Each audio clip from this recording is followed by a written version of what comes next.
तो मेरे प्यारे बच्चों, नेक्स्ट क्वेश्चन फिर से हमारे पास में असर्शन रीजन टाइप का क्वेश्चन है। क्वेश्चन नंबर 20 की हम बात कर रहे हैं और क्वेश्चन में गिवन है वेक्टर्स के बेसिक कॉन्सेप्ट से रिलेटेड है। क्वेश्चन में गिवन है given two non zero vector a vector and b vector. हमारे पास में दो वेक्टर है and r vector is another non zero vector such that r vector cross a vector plus b vector is zero vector.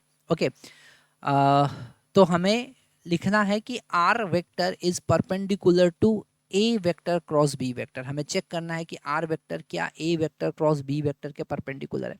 सबसे पहले अगर जो first statement given है इसे हम ध्यान से देखते हैं। यहाँ पर गिवन है r vector cross a cross b, a plus b, a vector plus b vector. ठीक है, इन दोनों का क्रॉस प्रोडक्ट जो है वो जीरो है। क्रॉस प्रोडक्ट जीरो है मतलब इनके बीच का एंगल जीरो है, मतलब r vector is parallel to a vector, a plus b vector, दोनों के पैरेलल है।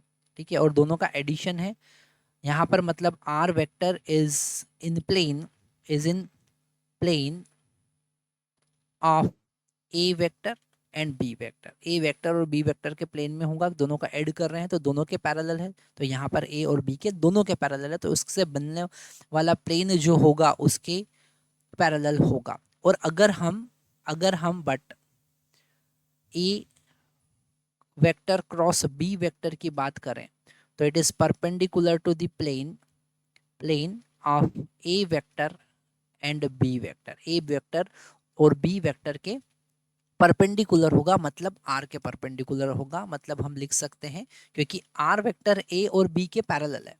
ठीक है, तो परपेंडिकुलर होगा ए वेक्टर क्रॉस बी वेक्टर के। तो बिल्कुल सही है, फर्स्ट स्टेटमेंट करेक्ट है। ठीक है, तो यहाँ पर r vector is perpendicular to a vector cross b vector, it is the correct statement. ये बिल्कुल करेक्ट स्टेटमेंट है, a is the correct statement. अब यहाँ पर रीजन में गिवन है the vector a plus b is perpendicular to the plane a vector and b vector. बिल्कुल गलत बात है, ऐसा तो पॉसिबल ही नहीं है, यहाँ पर एडिशन हम कर रहे हैं। ठीक है, तो a vector plus b vector, ठीक है, ये जो प्लेन जो वेक्टर बनेगा is in plane of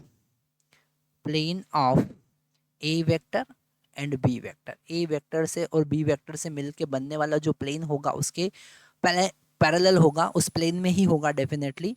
so r is wrong, मतलब हमारे पास में सी करेक्ट ऑप्शन होगा। सी को हम चूज करेंगे, सी वाला ऑप्शन हम चूज करेंगे। A is correct and R is false.